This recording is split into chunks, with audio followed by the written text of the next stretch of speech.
Serious question. I met my husband 23 years ago. And before he met me, he jumped out of an airplane twice.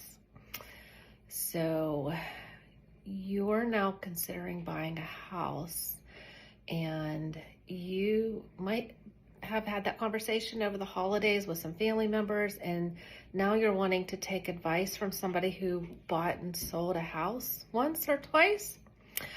I would not take lessons on skydiving from my husband, and I do trust him with my life, but I'm not taking skydiving lessons from him.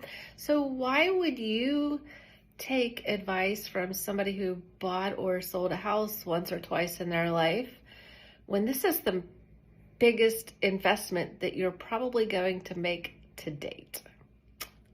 Think about that.